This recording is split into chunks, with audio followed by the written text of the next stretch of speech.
Le mode de fonctionnement des entreprises et sociétés a radicalement changé de nos jours avec l'avènement des technologies de l'information et de la communication TIC ces dernières années.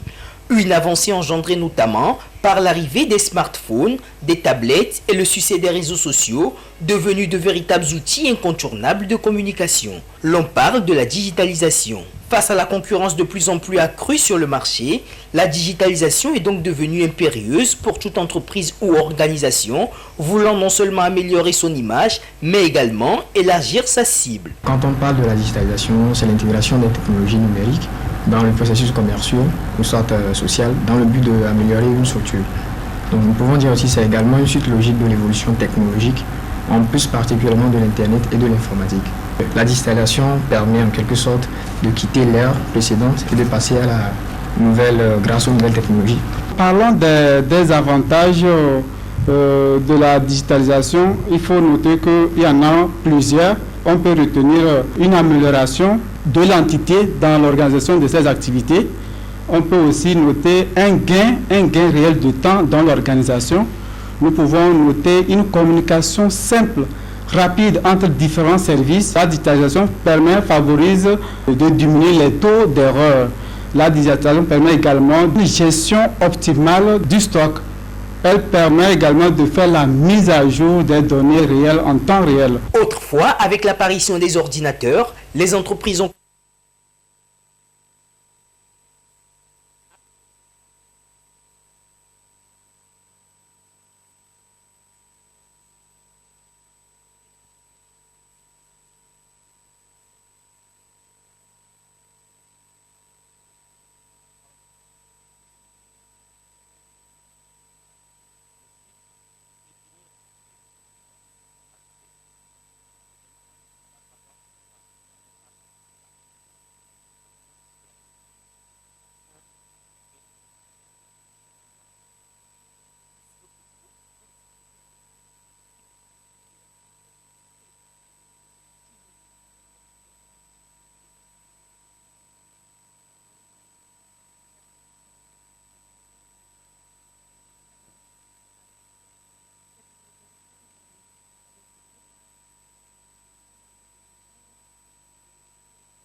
qu'il y a des ressources sur le marché.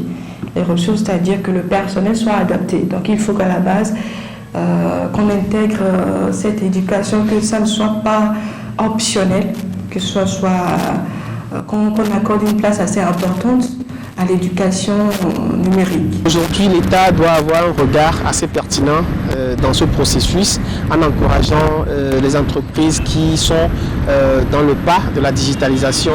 Quand on voit un peu dans la sphère des entreprises qui font dans le digital, on voit des startups qui commencent par naître, à que l'État doit vraiment encourager côté investissement, vu que c'est des investissements et des fonds dont ces entreprises ont besoin pour d'abord s'imposer et après maintenant inciter d'autres jeunes entreprises à emboîter les pas à la digitalisation. Les entreprises sont donc conviées à opter pour le processus de digitalisation afin d'être plus proches de leur clientèle.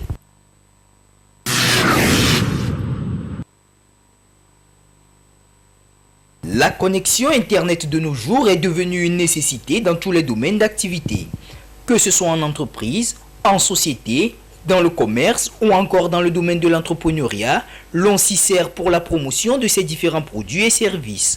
Pour ce faire, l'utilisateur a le choix entre la connexion réseau mobile ou la connexion Wi-Fi. Mais avec l'expansion et la multiplication des points de vente Wi-Fi qui offrent la connexion à des coûts accessibles à toutes les bourses, tout semble changer. La connexion au Togo n'est pas assez moins chère pour certains de nos publics. Et particulièrement le Wi-Fi arrange certaines personnes par rapport au forfait qu'ils doivent faire dans la journée.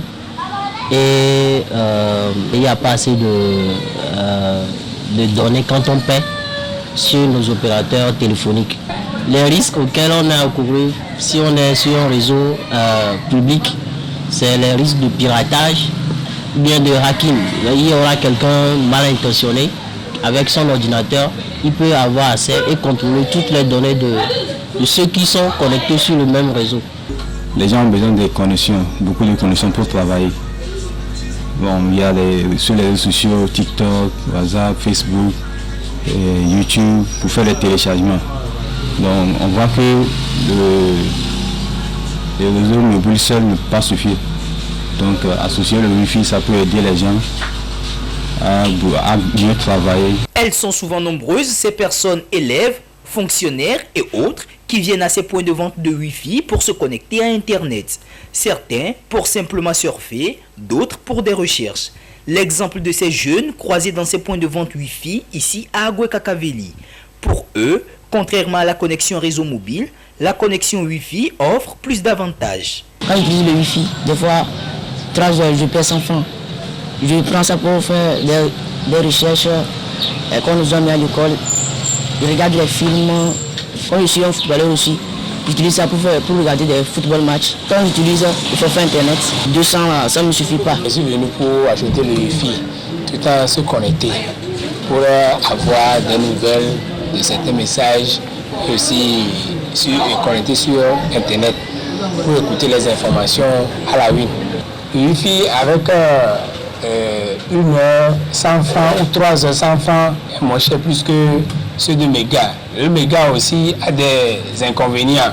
Tu peux acheter mais la connexion n'est pas rapide et ça va encore épuiser le méga là ou le crédit en un clin d'œil.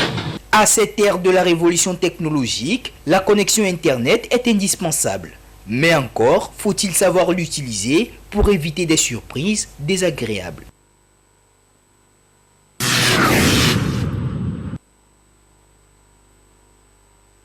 Les changements climatiques caractérisés par l'irrégularité des pluies ont des conséquences néfastes sur l'agriculture. Et face à cette situation, il urge de prendre des mesures alternatives pour faire face à ces aléas climatiques.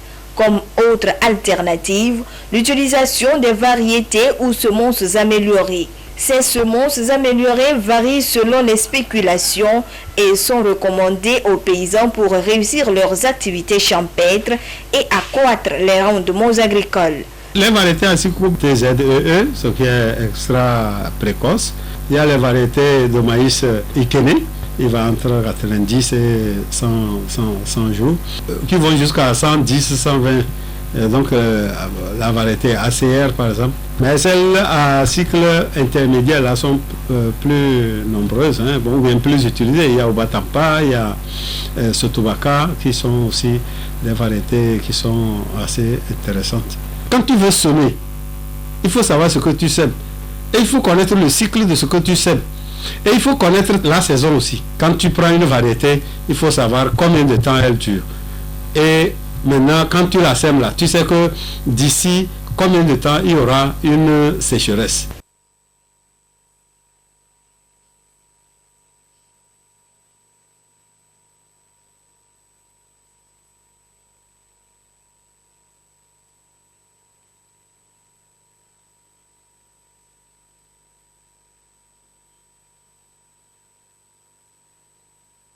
Les semences certifiées, ça c'est une bonne chose. Dès que tu sais, il faut déjà penser à pouvoir sarcler dans les 2-3 semaines maximum. Parce que la plante a besoin, le maïs a besoin, à partir du 15e jour, qu'on lui donne une force. Ou bien tu apportes l'engrais, la fumure organique, c'est-à-dire le fumier. Au bout de 4 jours, après le semis, si je prends toujours le maïs, la levée commence. Des poquets qui n'ont pas, où ça n'a pas poussé, il faut ressemer rapidement.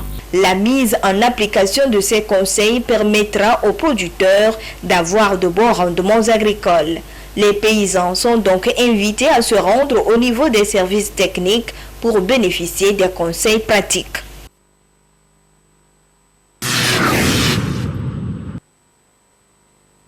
L'interruption volontaire de grossesse IVG est autorisée et dépénalisée sous d'autres cieux à un certain âge de la grossesse.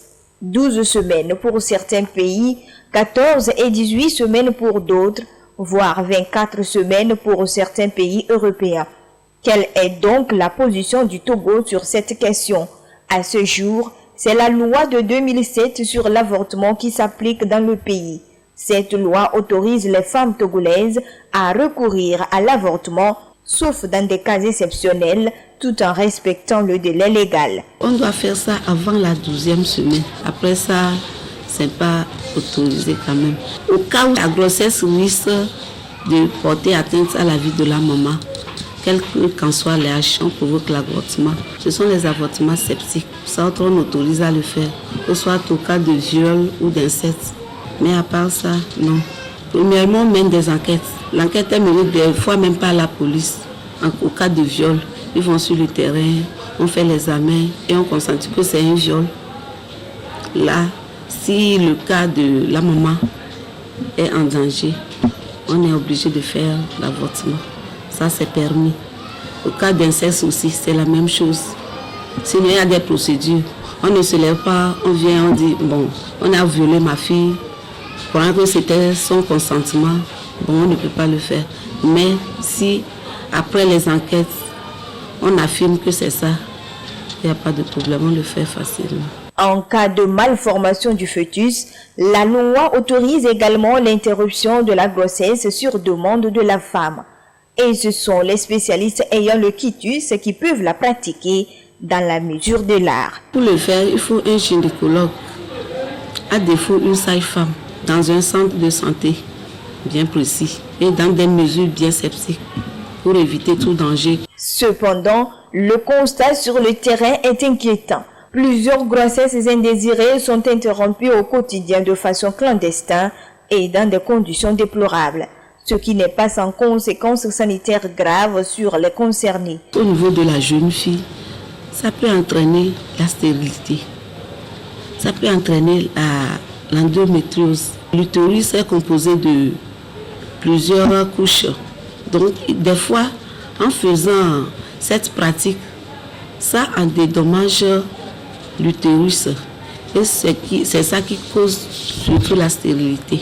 Il y a la septicémie aussi qui conduit à la mort. C'est une infection totale du sang. Les infections, les endométrioses. Pour tout éviter, les spécialistes de la santé préconisent l'utilisation des méthodes contraceptives ou encore la pratique de la planification familiale.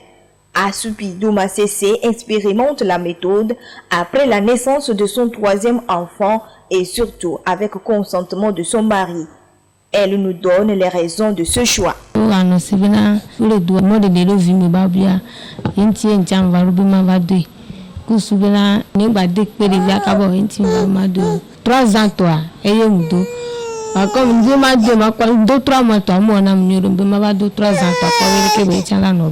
La planification familiale est un moyen efficace pour éviter les grossesses indésirées pouvant conduire la femme à l'avortement. Soulignons que cette pratique d'avortement est considérée au Togo comme un acte criminel et est passible de fortes amendes, voire de peine de prison.